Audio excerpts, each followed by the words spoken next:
Assalamualaikum warahmatullahi ta'ala wabarakatuhu. I am Rasha B. Abdul and I am the second reporter of Chapter 14, Rizal in America 1888. First, I am going to discuss the across the American continent. Second, Rizal in New York. And third, Rizal's impressions of America. Across the American continent. May 6, 1888, it was Sunday, 4:30 p.m. Rizal left San Francisco for Oakland, 9 miles across San Francisco Bay by ferry boat. So in Auckland, he boarded the train for his trip across the continent. He took his supper at Sacramento for 75 cents and slept in his couch.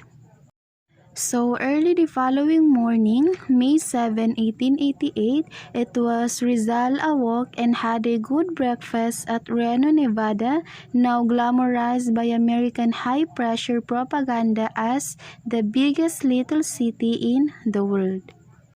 So here's the summary of Rizal's travel in America. So from May 7 to May 13, Rizal wrote in his diary the beautiful memories from Nevada, Chicago until Albany. So from Auckland, it was his first stop via ferry boat, and Sacramento, where he ate his supper which cost 75 cents and slept at his couch. Reno, Nevada, where he had his breakfast. Utah, where he saw Mormons thickly populated. Colorado, this is where he saw a lot of snow and pine trees. Nebraska, which is he saw the Omaha City, which is big as San Francisco. Missouri River, which is twice as big as the Pasig River. Chicago, every cigar store has an Indian figure and always different. And in the Albany, where he saw the Hudson River. So that's the summary of Rizal's travel in America. Rizal in New York. On Sunday morning, May 13, Rizal reached New York, thus ending his trip across the American continent. So nanatili siya doon ng 3 araw, which is tinawag niyang the Big Town. So ang ginawa niya doon ay binisita niya yung mga scenic and historic places sa lugar na yun. So he was awed and inspired by the memorials of George Washington. Naniniwala siya na ito ay great American at sumulat siya kay Mariano Ponce ng "He is a great man who, I think, has no equal in this century."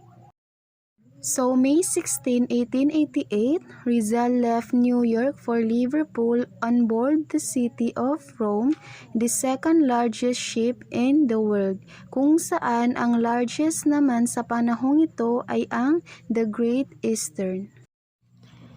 So, nakita niya yung magandang lugar ng colossal Statue of Liberty on Bedloe Island as his ship steamed out of New York Harbor. Rizal's impressions of America. So, Rizal had good and bad impressions of America. So, unahin muna natin yung good impressions. So, the good impressions were first, the material progress of the country as shown in the great cities, huge farms, flourishing industries, and busy factories. Second, the drive and the energy of the American people.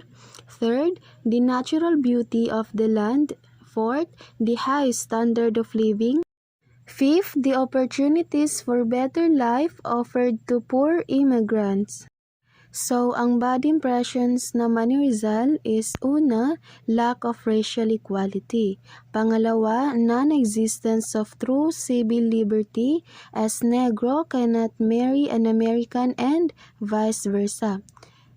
Third, the existence of racial prejudice as shown in their hatred of the Chinese, Japanese, and Negros. And lastly, the valuing of money over human life. 1890, 2 years after Rizal's visit to the United States, Jose Alejandro, who was then studying engineering in Belgium, roomed with him in 38 Rue Philippine Champagne, Brussels. So, Alejandro had never been in America, so isang araw tinanong niya si Jose Rizal, "What impressions do you have in America?" Sumagot naman si Rizal. Ang sabi niya, "America is the land par excellence of freedom but only for the whites."